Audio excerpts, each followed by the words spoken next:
Mrs. Eddy by Hugh Studdert Kennedy. Chapter 15. Amesbury. Mother Webster, for so she was generally known, was a queer woman. She was a spiritualist of the type then called a drawing medium. She would produce strange drawings, which in turn she interpreted into messages from the departed.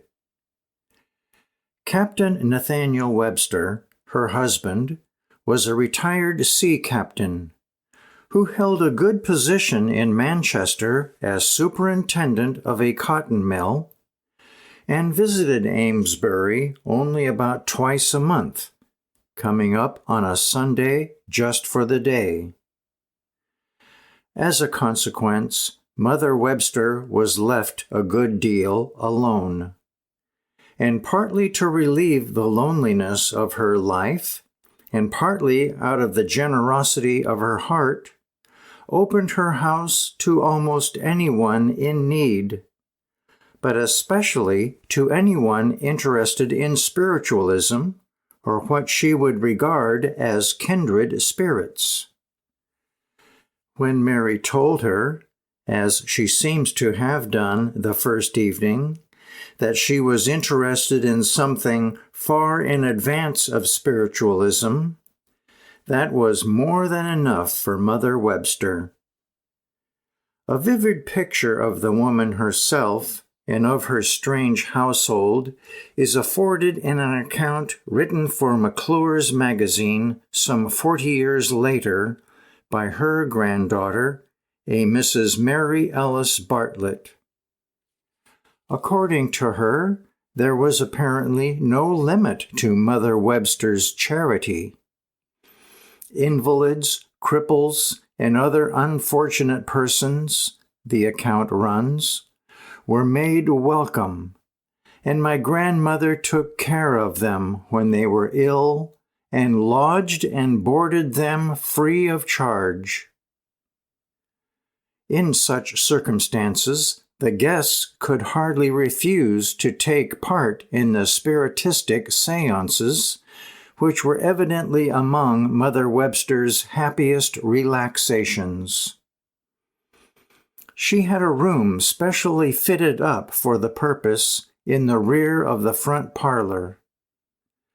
It was decorated in blue, as this was regarded as a color unusually pleasing to spirits. The room was furnished much as other rooms, with good sturdy New England tables and chairs. But Mother Webster always alluded to this equipment as spiritual furniture. Moreover, she had in the room a spiritual couch, upon which she took her daytime naps, and to which she even resorted occasionally at night if she was restless, being convinced that she could sleep there when she could not sleep anywhere else. To complete the furnishings, there was at the head of the table a large armchair, which had belonged to Captain Webster's mother. It was alluded to as the spiritual chair, and Mother Webster always occupied this chair at her séances or when she was engaged on her spirit drawing. Above the spiritual room was a bedroom, a bright sunny room with a view over the river, and this room, much to her satisfaction as it must have been, Mother Webster turned over to her new guest. Mary was used to spiritualism and spiritualists.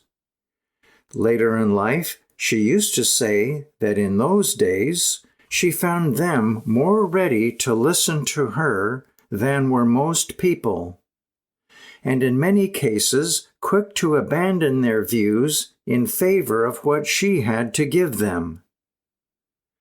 And so Mother Webster's spiritual room and its spiritual furniture had no terrors for Mary.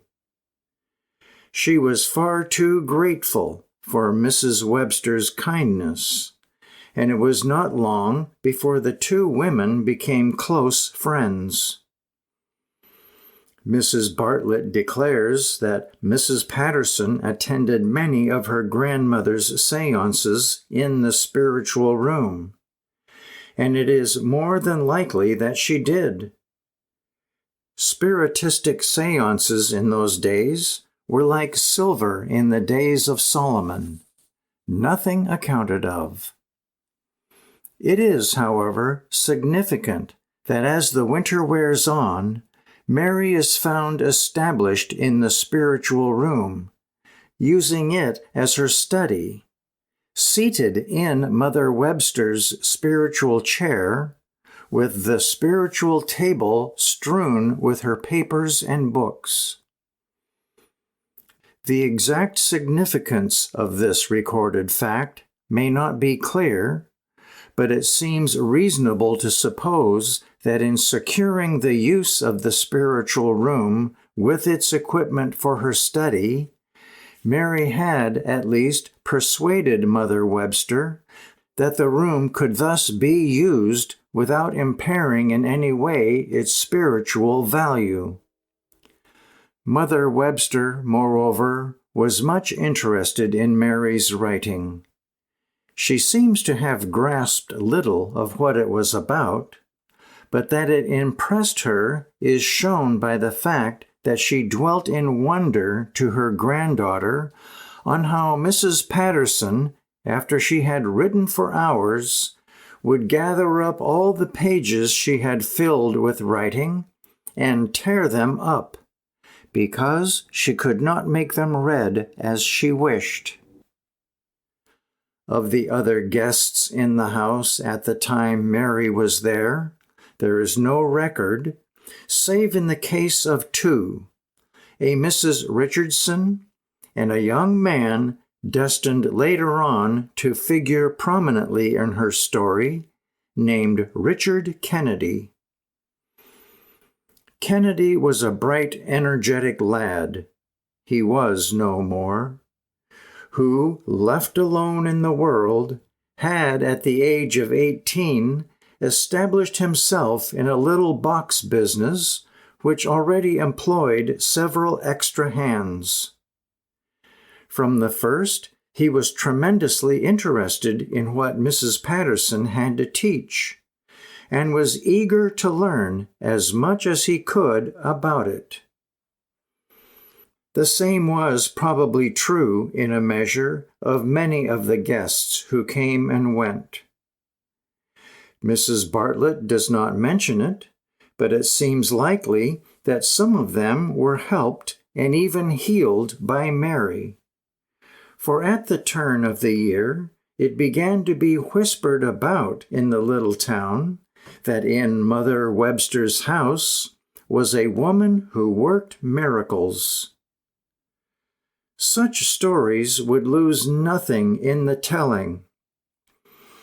And by the time the spring came around, and Mary and Mother Webster would be going for a walk in the evening along the riverbank, the curious would sometimes walk after them at a distance to see if by any chance Mrs. Patterson would walk on the water.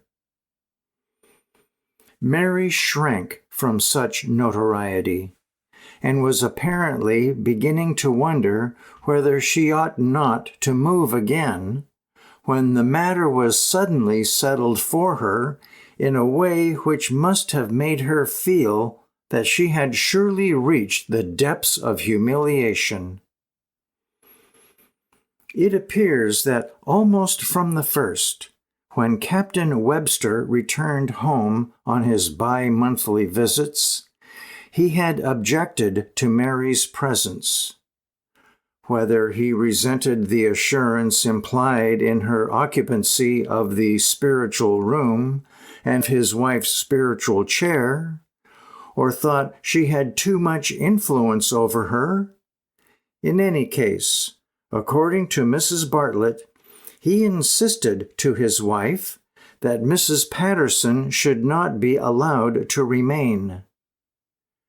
Mother Webster, however, she had a will of her own, indignantly refused, and no more would probably have been heard of the matter if it had not been for the arrival in the early summer of Mother Webster's son-in-law, William Ellis, from New York.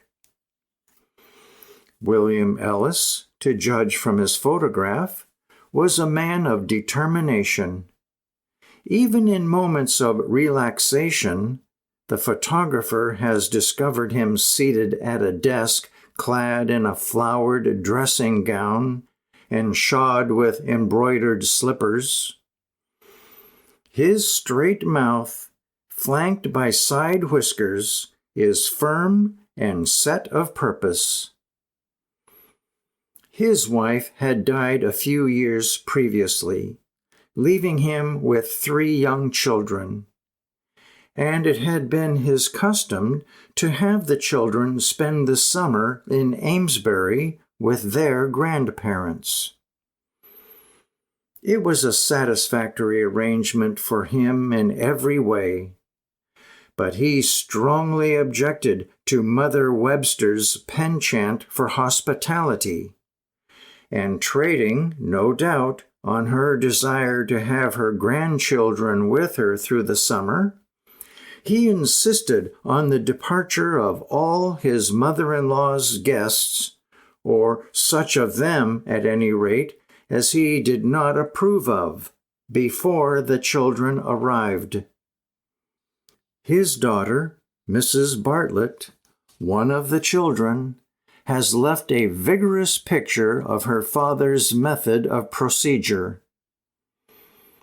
When it was time for us to leave New York, she writes, my father always went to Amesbury in advance of the rest of us, in order to clear my grandmother's house of broken-down spiritualists and sick persons, so that we might have enough room in the house, and because he thought the atmosphere of so much sickness and spiritualism was unwholesome for young children.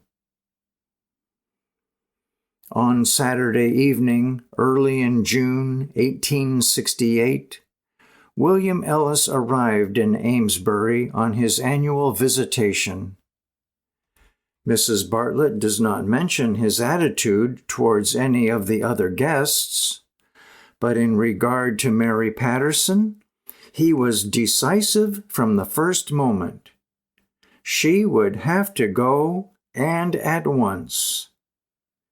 Mother Webster emphatically refused, and at first seems to have stood her ground, but faced with the usual alternative, and also, it would seem, with the possibility of violence, at last tearfully consented to ask Mrs. Patterson to go. It was just the kind of tyranny to arouse in Mary an indignation and determination to resist which had the whole Baker tradition behind it. She took one look at Mother Webster's tear-stained face, and another at Mother Webster's son-in-law, and then quietly but firmly refused to move. She had, however, to deal with something cruder and more brutal than had ever previously come into her experience. The day had been hot and sultry, and towards evening a storm had broken, one of those semi-tropical thunderstorms which sweep occasionally over New England at night in high summer, with rain pouring down at times in unbelievable deluge, and the sullen roar of one crash of thunder rolling in on the echo of the last, each flash of lightning the while only rendering more impenetrable the following darkness. Storm or no storm, Mr. Ellis was determined. Mrs. Patterson should go. The rest of the story is perhaps best told in Mrs. Bartlett's own words. "My father," she says, "commanded Mrs. Patterson to leave, and when she steadfastly refused to go, he had her trunk dragged from her room and set it outside the door, insisted on her also going out the door. And when she was outside, he closed the door and locked it. It was dark at the time, and a heavy rain was falling.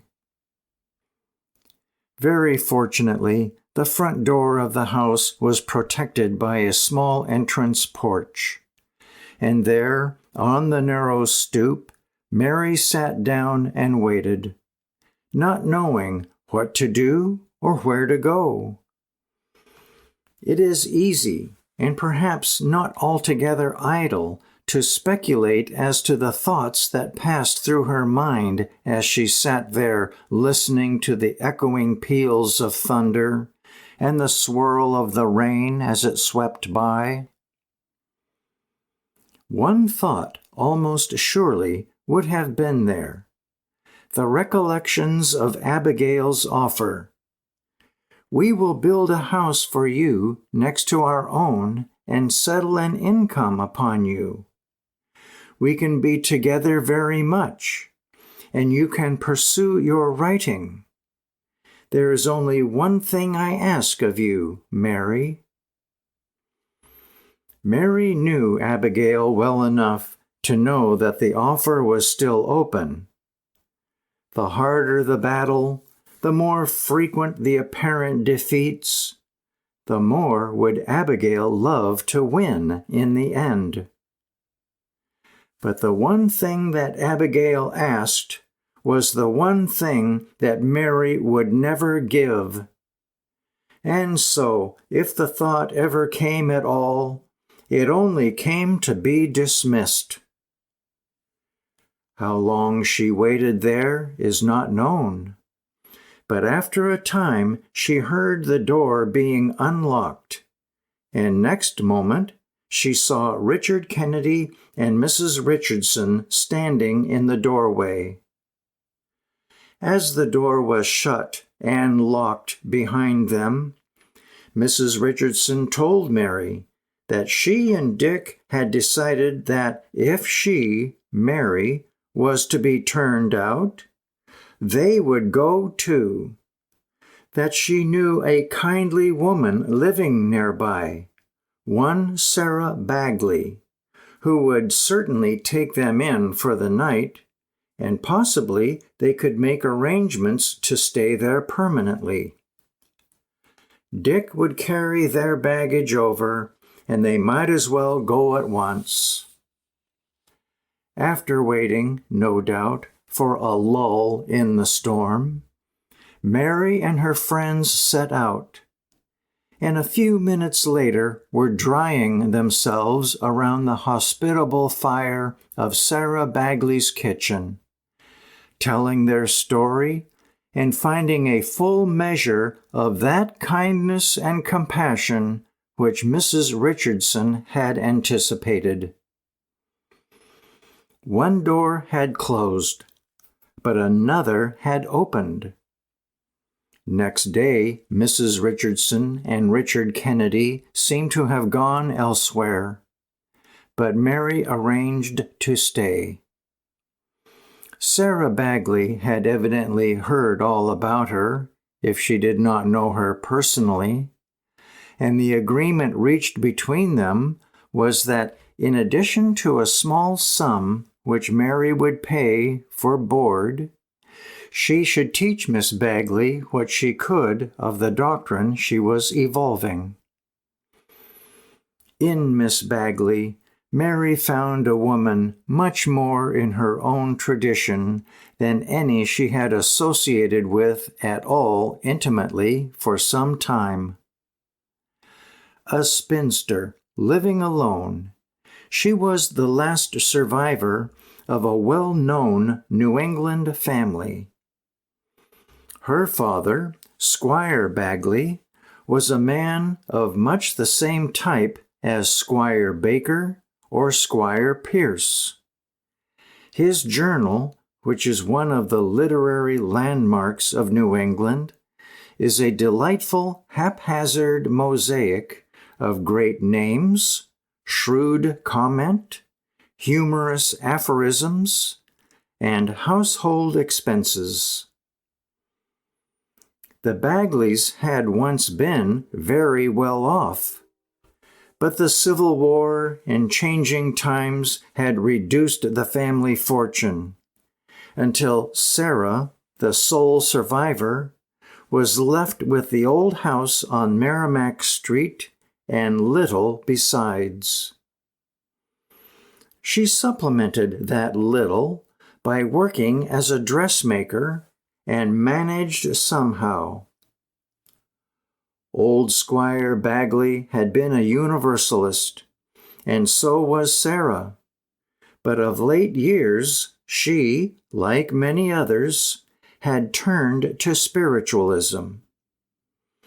She had an open mind, however, and from the first displayed an eagerness to understand the new teaching, which to the much enduring Mary Patterson must have been strangely refreshing. Richard Kennedy had secured a room close by, and would come in and join them in the evenings. He, too, was eager to learn, and gradually, as the days and weeks passed, a great change came over Sarah Bagley. She had been a very lonely, stalemated woman. She kept her head up in proper New England style, changed her gown, and tidied up for company every afternoon, and sat in the front parlor on Sundays. But the glory of it all had departed, and the coming of Mary Patterson into her life seems to have brought some of it back again. Georgine Milmine, when collecting material for her articles in McClure's magazine, interviewed a number of people who had known Mary in those days. Some of them had come to be strongly opposed to her and her teaching, but one and all, they loved to talk of her and were glad to have known her. As Miss Milmine sums it up, there was something about her, according to these people, that continually excited and stimulated, and she gave people the feeling that a great deal was happening.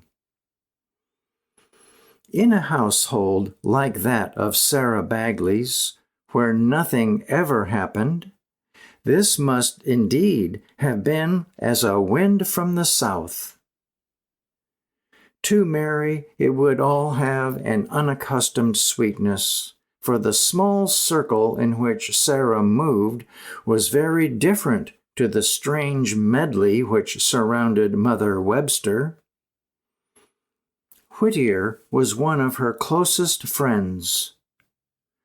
When Squire Bagley died, leaving Sarah and her sister little beyond the old family house, Whittier was one of the first to come to the rescue.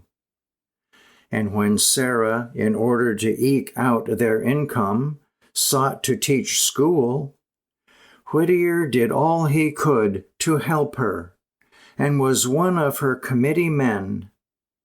Then it was of Captain Valentine Bagley, Sarah's uncle, that Whittier wrote his poem, The Captain's Well, which tells of how the captain, being wrecked on the coast of Arabia, and almost dying of thirst, vowed a vow that if ever he got back to Amesbury, he would dig a well by the wayside, so that the wayfaring man and the wayfaring beast that passed by might always have the means to slake their thirst. The captain did return to Amesbury, and digged his well by the wayside, near to where Sarah lived. And so the Bagley home was a home of gracious tradition, and the little town itself a place of peace and quiet. The belfry and steeple on Meeting House Hill, the brook with its dam and the grey grist mill. Mary always retained a deep affection for Amesbury. It is not certain that she met Whittier at this time, but she did meet him later on a return visit, and in circumstances which both must long have remembered. Meanwhile, happy as conditions were, and busy as she was writing and teaching, Mary was ever ready to make a move which promised wider opportunity and greater independence. After she had been with Miss Bagley about 6 months, such an opportunity presented itself in the form of an invitation from a friend in Stoughton, a Mrs. Sally Wentworth, to visit her. Mary had met Mrs. Wentworth when she was living with the Crafts at Stoughton. Mrs. Wentworth had brought her daughter Lucy, who was suffering from tuberculosis, to Hiram Crafts to see if he could help her. And as the child quite definitely improved under his care, her mother became very interested in what Mrs. Patterson was teaching, and eagerly desired to learn more of it. She was herself a practical nurse, with strong leanings towards spiritualism, and her story affords an interesting view of the quasi-magical healing methods which were so common in New England in the years immediately following the Civil War. Mrs. Wentworth was herself a gifted rubber, and combining forces, as she did at times, with old Asa Holbrook, a spiritualist and clairvoyant doctor, who appears to have had a considerable reputation and following, she undoubtedly thought that a knowledge of Mrs. Patterson's method would still further enhance her own and old Asa Holbrook's powers.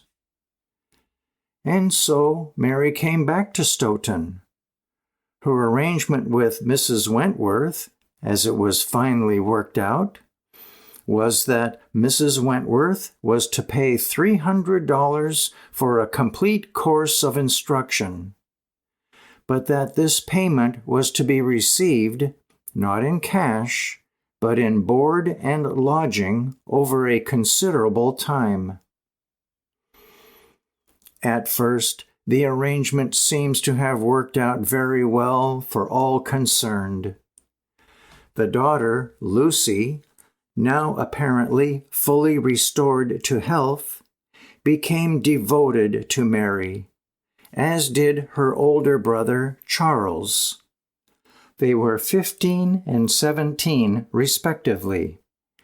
And many years afterwards, in an interview with Sybil Wilbur, Lucy Wentworth described how eagerly the two looked forward each day to the time when Mary would have finished her writing for the day and would unlock her door. She evidently had to keep it locked against them, and let them in. I loved her, Lucy Wentworth declared in this interview, because she made me love her. She was beautiful and had a good influence over me. I used to be with her every minute that she was not writing or otherwise engaged. And then she went on to tell how they would read and talk together, and perhaps most interesting of all, take long walks in the country. Whatever it was that Mary was writing and thinking at that time, she was evidently steadily working out the problem of her own health. She was, moreover, working out, or perhaps it would be more true to say, beginning to be aware of another problem which was to present itself to her in many different forms repeatedly in the future. The problem of family relations in connection with what she was trying to do. It was, of course, the age-old problem of Martha and Mary. In every family with which she was brought in intimate contact, this problem inevitably presented itself. The Russells at Lynn, the Crafts at Taunton, the Websters at Amesbury, her own people at Sandbutton. And now the same thing was apparently to happen with the Wentworths. Mary, however, this time seems to have been dimly aware of what was coming and to have done her best to prevent it. The devotion of Lucy Wentworth was clearly the kind to arouse something very like resentment with other members of the family. She would not tolerate the smallest criticism of Mrs. Patterson, and when her eldest brother, Horatio, who was married and lived close by, or her cousin Kate Clapp, much given to mimicry, would, as they often did, speak jokingly of something they had heard of Mrs. Patterson's teaching, or their mother's interpretation of it. Lucy would spring to the defense in such a way as to ensure a renewal of the attack on still more generous lines. It was probably for this reason, more than any other, that Mary tried to restrain Lucy Wentworth's devotion. That she was, in a large measure, successful is shown by the fact that she remained with the Wentworths the better part of a year before the inevitable break took place. The exact cause of the break is not quite clear. Mary's life at this point is rapidly moving into that atmosphere of bitter controversy and clashing opinion which was to surround her in ever-widening range right through to the end. Thenceforward, apparently, there could be no such thing as neutrality and very little moderation in the average estimate of men and women regarding her. On the one side in this simple matter of record is Horatio Wentworth's lurid story of how Mrs. Patterson was finally retired to her room, which was over Mr. Wentworth's, and having locked herself in, deliberately hammered on the floor, keeping it up with short intermissions for a long time, in order to prevent the sick man from sleeping. Then, as if this were not enough, he adds that when they finally did get her out of the house, they found on entering her room the carpets slashed up through the middle, the feather bed all cut to pieces, and an obvious attempt to set the house on fire. Side by side with this shameful and shameless picture may be placed that provided in Lucy Wentworth's account of the matter. it lacks the vigor and resource of Horatio's narrative, but what it lacks in vigor, it would seem to gain in probability. A coolness, she says, grew up in the family toward our guest. I don't know how it came about. My father thought she absorbed my mother too much, and that she was weaning me away from them. I never missed anyone as I missed her. And so Mary packed up her few things once more and moved on. But her years of wandering and obscurity were almost over. She had used to the uttermost the days of small things. She had preached her gospel to anyone who would listen. She had taught now a shoemaker, now a seamstress, now a boy in a box factory, and everywhere she had gone, she had been writing. The pile of papers tied up with a string had grown bulkier and bulkier, and the more it grew, so much the more a great deal did she treasure it. As the sharp-tongued Catherine Clapp has left record, she called it her Bible. As a matter of fact, the manuscript, which she was now working on, and it is still preserved, was the beginning of a monumental work to be called The Bible and Its Spiritual Meaning.